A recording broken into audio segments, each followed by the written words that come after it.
সংসারে বেকার মানুষের কোনো দাম নেই, তাই ভাবলাম ব্যবসা শুরু করে দিব। এই যে ব্যবসার কাজে ব্যস্ত, সব বয়ম ভরে নিয়েছি। তার আগে রান্না করে নিই। আজকে রান্নায় করেছি এই যে মলা মাছ দিয়ে সিমের চচ্চড়ি। মলা মাছ দিয়ে সিমের এই চচ্চড়ির যে কী মজা হয়েছিল, অসম্ভব মজা হয়েছিল। আসলে মাঝে মাঝে একটু গ্যাপ দিয়ে খেলে, মানে অনেক দিন পর পর একটা খাবার খেলে অনেক ভালো লাগে। আর এই যে পাঁচমিশালি সবজি, সেটাও আমি ভেজে নিয়েছিলাম, মানে সবজি একসাথে ভাজা না, ঠিক সিদ্ধ করে বাগার দিয়েছিলাম। আর এই যে ধনিয়া পাতা দেওয়ার পরে চচ্চড়ির চেহারাটা কত সুন্দর হয়েছে। সালাদ কেটে নিয়েছি, তো এই দুপুরবেলা ভাত খাওয়ার আগে সালাদ কেটে নিয়েছিলাম। আর এই যে বলেছিলাম আপনাদের ব্যবসা করছি, সেই যে টমেটো, এখানে প্রায় 6 কেজির মতো টমেটো আছে। আর এই যে মুরগি রান্না করব, মুরগি ভুনা করব আর কি। মুরগি আজকে ভুনা করব, দেশি মুরগি। সাহেব যখন কিনেছে মুরগিটা, আমিও ছিলাম বাজারে, বলেছিল এটা তেলালা মুরগি আছে, এটা একদম ভুনা করবে। কিনেছিলাম তো তাও 1 সপ্তাহ আগে, সে তো ভুলেই গেছে, কিন্তু আমার তো মনে আছে। মনে রেখে এই যে ভুনা মাংসে যেটাই রান্না করি, গরুর মাংস হোক আর মুরগির মাংস হোক, পেঁয়াজটা কিন্তু একটু বেশিই লাগে।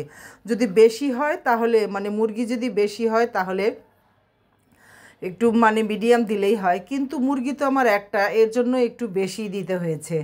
এর জন্য পেঁয়াজটা লাল করে একদম, গরম মশলাও দিয়েছি, তেলে দিয়ে ভাজা ভাজা করে নিয়ে তারপরে দিয়ে দিলাম মুরগিটা দিয়ে একদম ভেজে নিব তেলের ভিতরে। কারণ মুরগিটা বড় বাত্তি মুরগি, এর জন্য ভেজে নিলে হবে কি, এর যে একটা স্মেল আছে সেটা একদম চলে যাবে। যখন একটু মানে ভালো একটা গ্রান আসবে, আদা রসুনটা আগে দিয়ে দিয়েছিলাম, সেটাও ভাজা ভাজা হয়ে গেছে।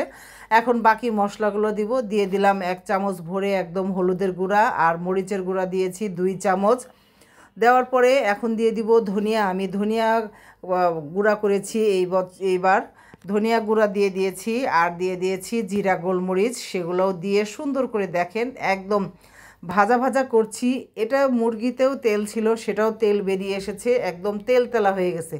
অল্প অল্প পানি দিয়ে বারবার আমি ভুনে নিচ্ছিলাম, কারণ এই মুরগিটা শুধু বারবার ভুনতেই হবে, একটু একটু পানি দিয়ে ভুনতে হবে।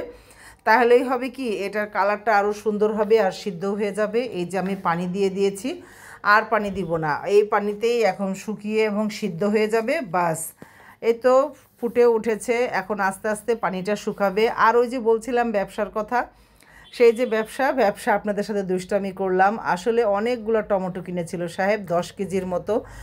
তাও কিছু খাওয়া হয়েছে সালাদের সাথে, আর কিছু রয়ে গেছে, সেগুলো ভাবলাম এখন এগুলোকে মানে কেচাপ বানিয়ে ফেলি। কারণ সস বাচ্চারা অনেক পছন্দ করে, কিনে খাওয়ার থেকে যদি কিছু বানিয়ে ফেলি, এর জন্য আমি আদা রসুন আর একটু হলুদের গুঁড়া দিয়ে, একদম লবণ দিয়ে, আর কয়েকটা কাঁচামরিচও দিয়েছি, একটু ঝাল ঝাল ভাব আসার জন্য কাঁচামরিচ দিয়েছি, দিয়ে এটাকে একদম সিদ্ধ করে নিলাম সুন্দর করে। যখন একদম সিদ্ধ হয়ে যাবে, টমেটোটা এত ভালো, মানে বলক আসার সাথে সাথে একদম নরম হয়ে, দেখেন কত অল্প হয়ে গেছে, একদম পাতিল কিন্তু ভরা ছিল।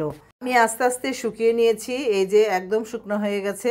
প্রথমে তো আমি চেলে নিয়েছি চালনি দিয়ে, পরে যে আদা রসুনগুলো এগুলো একটু আস্তে আস্তে ছিল, সেগুলো আমি ব্লেন্ড করে নিয়েছি, নিয়ে এই যে এই অবস্থা হয়েছে। একটু তেঁতুলের কাঠ দিয়ে দিলাম, একটু তেঁতুলের কাঠ দিলে একটু টক টক ভাব আসবে আর ভালো লাগবে। আর এই যে আচারে যে পাঁচ মশলাটা হয়, সেটা আমি ভেজে গুঁড়া করে নিয়েছি, দিলাম চিলি ফ্লেক্স, আর দিয়ে দিলাম কিছু চিনি। দিয়ে দেওয়ার পরে দেখলাম যে না, আরেকটু চিনি দিতে হবে, পরে আবার আরেকটু চিনি দিলাম আমি। দিয়ে একদম নেড়ে চেড়ে পানিটা শুকিয়ে নিচ্ছি। এটার যে গায়ে পানি আছে, সেই পানিটা একদম শুকিয়ে যাওয়ার পরে আমি এই যে একটু সিরকা দিয়ে দিলাম। যেহেতু অনেকগুলা বানিয়েছি, তাড়াতাড়ি খাওয়া শেষ হবে না, এর জন্য একটু সিরকা দিতে হলো। আমি সাধারণত সিরকা ব্যবহার করি না, যেহেতু বাসায় লোক সংখ্যা কম, ছেলে আমি দুজনেই, মানে খাবে তো বেশিরভাগ ছেলেই, তারাই সসটা বেশি পছন্দ করে। আমিও তো বেশি খাই না, ওইসব পছন্দ করি না, কাঁচা টমেটো খেতেই ভালো লাগে। সাহেব আবার এই সময় অনেকগুলো স্ট্রবেরি নিয়ে আসলো, একদম ডাসা ডাসা ছিল স্ট্রবেরিগুলো, খুব ভালো লাগছিল দেখতে। এই তো আচ্ছা, স্ট্রবেরিগুলো রেখে তারপরে আমি কি করলাম, ওই ততক্ষণে আমার টমেটো কেচাপগুলোও ঠান্ডা হয়ে গেছে। এই যে এগুলো এরকম কাচের বিভিন্ন জার ছিল আমার কাছে, মানে মধুর, তারপরে যে মধুরই 2টা ছিল, মধুর 2টা, আর এগুলাতে ভরে নিয়েছি।